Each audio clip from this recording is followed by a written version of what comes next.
छात्रों, हमारी आपकी चर्चा पारिस्थितिकी तंत्र पर हो रही थी। इसके पहले हमने आपको उसकी डेफिनेशन, उसके कॉन्सेप्ट और उसकी नीड पर हमारी आपकी चर्चाएं हो चुकी हैं।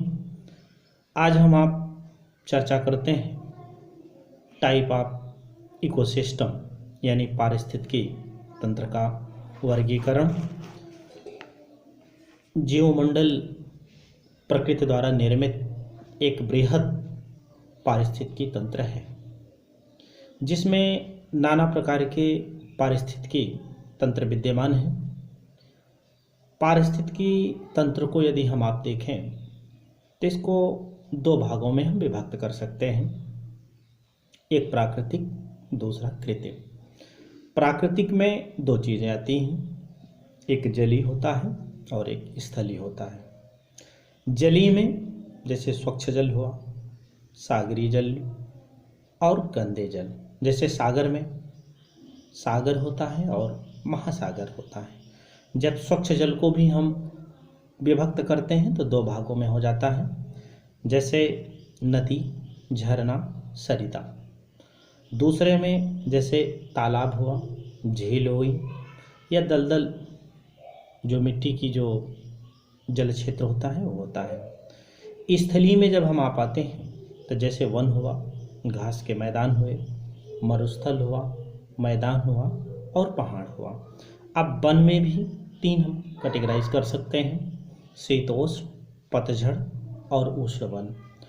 घास के मैदान को हम दो भागों में बांट सकते हैं, शीतोष्ण घास के मैदानों का पारिस्थितिकी तंत्र बना सकते हैं, उष्ण कटिबंधीय घास के मैदानी भागों का पारिस्थितिकी तंत्र बना सकते हैं। उसके बाद आता है मरुस्थल। मरुस्थल भी दो होता है, एक शुष्क मरुस्थल पारिस्थितिकी तंत्र होता है, दूसरा शीत मरुस्थलीय पारिस्थितिकी तंत्र होता है। ये हमारी क्या है, इतनी चीज़ें प्राकृतिक हैं। दूसरा आता है कृत्रिम। कृत्रिम में मानव निर्मित कृषि योग्य भूमि, उद्यान, चारागाह, बांध आज इस तरह से जो मानव से निर्मित होते हैं वो भी पारिस्थितिकी तंत्र यानी कृत्रिम यानी बना करके हम रखते हैं। अब आइए इसमें हम प्राकृतिक पारिस्थितिकी तंत्र पे यानी नेचुरल इकोसिस्टम पे कुछ चर्चा होती है। ये पारिस्थितिकी तंत्र जो स्वतः क्रियाशील रहते हैं और प्राकृतिक कारकों द्वारा इन्हें गतिशील बनाते हैं, जिन्हें हम प्राकृतिक पारिस्थितिकी तंत्र कहते हैं। इस प्रकार के तंत्र में मानव का हस्तक्षेप या कोई योगदान अधिक उल्लेखनीय नहीं होता। विविध प्रकार के आवास के आधार पर प्राकृतिक पारिस्थितिकी तंत्र को भी हम निम्न भागों में बांट सकते हैं, जैसे स्थलीय, जली और स्वच्छ जल। अभी मैंने आपसे चर्चा की भी थी।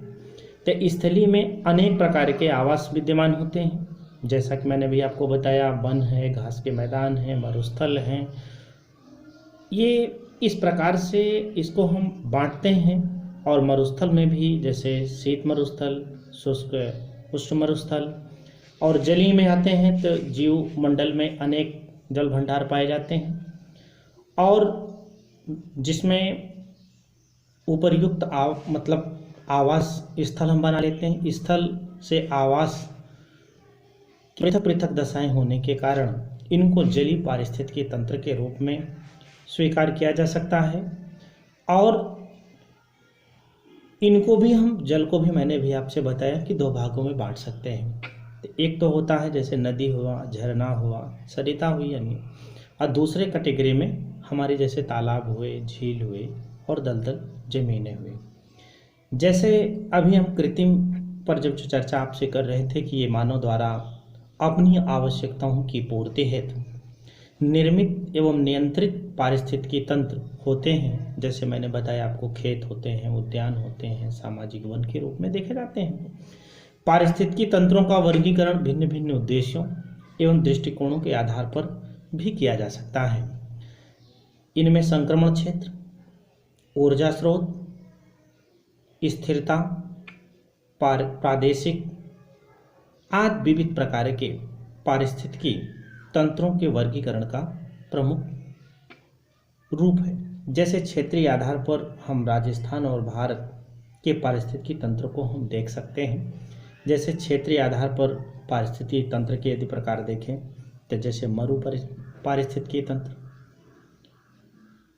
ताल पारिस्थितिकी तंत्र, मेरु पारिस्थितिकी तंत्र आदि। इस प्रकार से, क्योंकि जैसे प्रादेशिक हुआ या क्षेत्रीय हुआ, जैसे प्रादेशिक में हम आप देखें जैसे हिमालय पर्वतीय पारिस्थितिकी तंत्र, मैदानी पारिस्थितिकी तंत्र, मरुस्थलीय पारिस्थितिकी तंत्र, पठारी पारिस्थितिकी तंत्र और प्रायद्वीप पारिस्थितिकी तंत्र, तटीय मैदानी पारिस्थितिकी तंत्र, समुद्र द्वीपीय पारिस्थितिकी तंत्र। अब जैसे इसमें हम आप ये देखते हैं कि पारिस्थितिकी तंत्र की संरचना हुई कैसे। अभी तो मैंने आपको इसको टाइप्स बताया, मतलब कितने प्रकार से होते हैं। पारिस्थितिकी तंत्र की संरचना में सर्वप्रथम पर्यावरण के जीव व निर्जीव संघटकों को सम्मिलित किया जा सकता है। पारिस्थितिकी तंत्र में पाए जाने वाले जैविक या अजैविक संघटकों में कार्यात्मक संबंध होता है। इनमें पारस्परिक क्रिया होती है जिससे पदार्थों का आदान प्रदान होता है। नंबर 1 जैसे हम आप चर्चा करते हैं जैविक घटक की।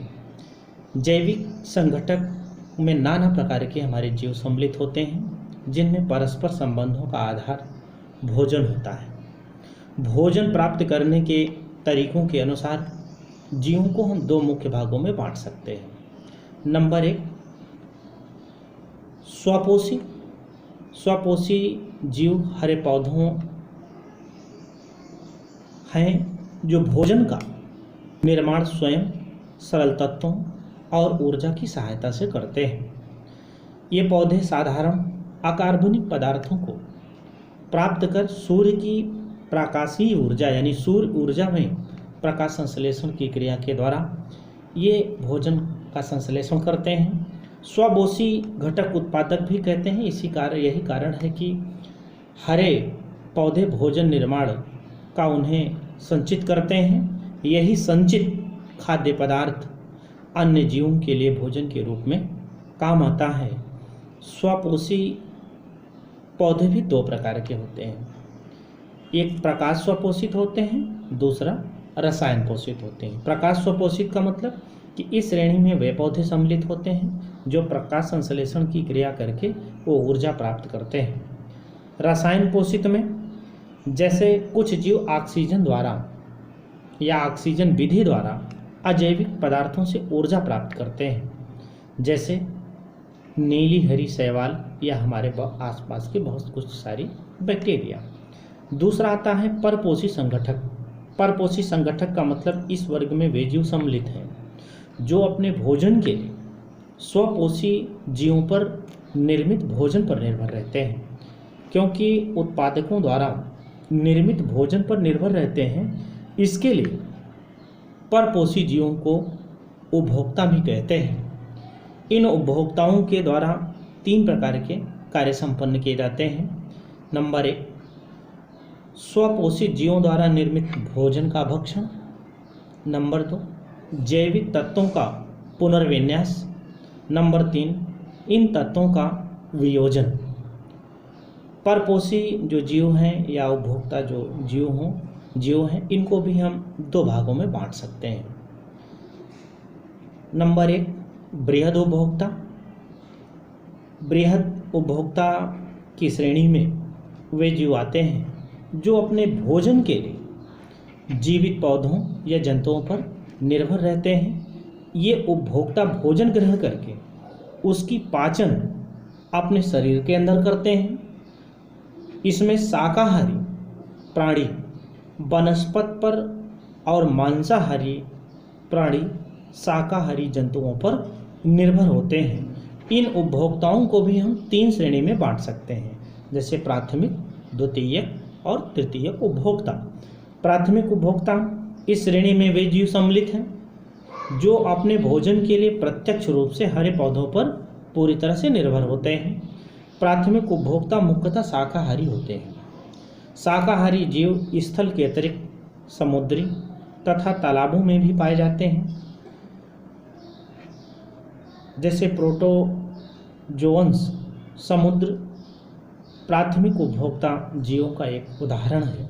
द्वितीय उपभोक्ता, ये जीव अपने भोजन के लिए प्राथमिक उपभोक्ताओं पर निर्भर रहते हैं, इसीलिए ऐसे जीव प्रायः मांसाहारी होते हैं।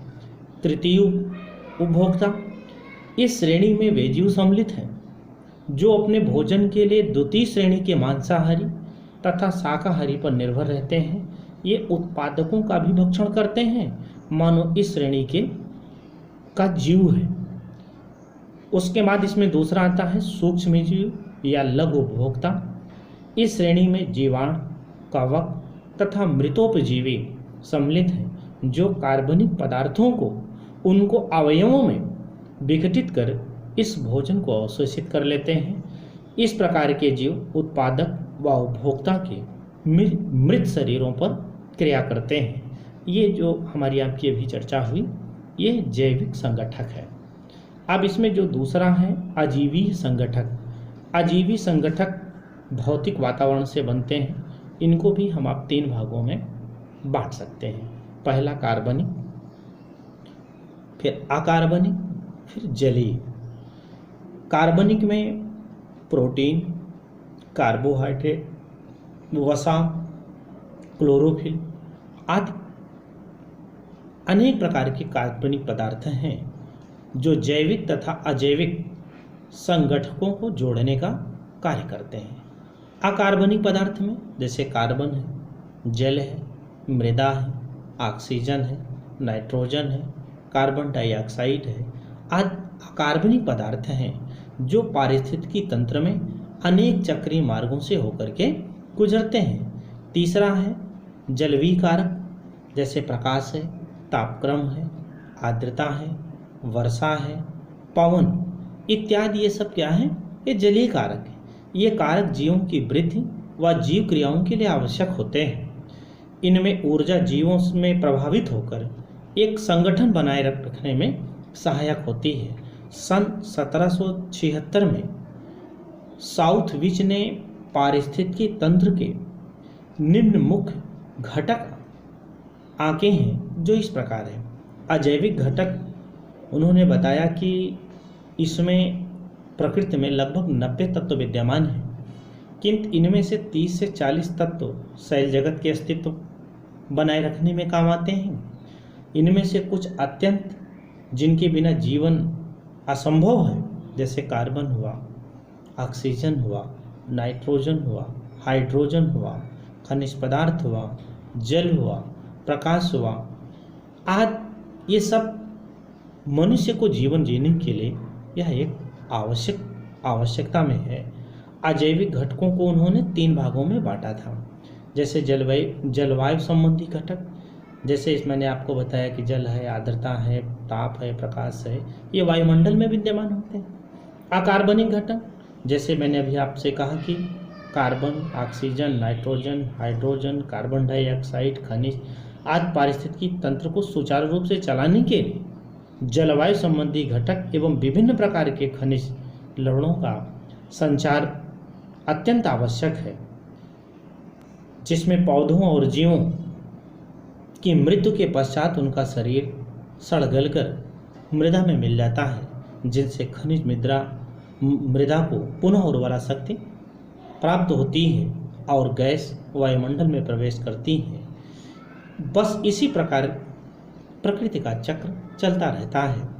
तीसरा बताया साउथविच ने कार्बनिक पदार्थ, इसके अंतर्गत जैसे प्रोटीन है, कार्बोहाइड्रेट है, लिप्टस है इत्यादि भी सम्मिलित कर सकते हैं, जो अजीविक अंश को जीवित अंश से जोड़ने का एक कार्य करते हैं। उसके बाद उन्होंने बताया जैविक घटक। जैविक घटकों को उन्होंने 3 भागों में बांटा, उत्पादक, उपभोक्ता जीवाणु और अपघटक। ये आपका रहा सिलेबस के अनुसार, यही तना आपके सिलेबस में था पारिस्थितिकी तंत्र को पढ़ना।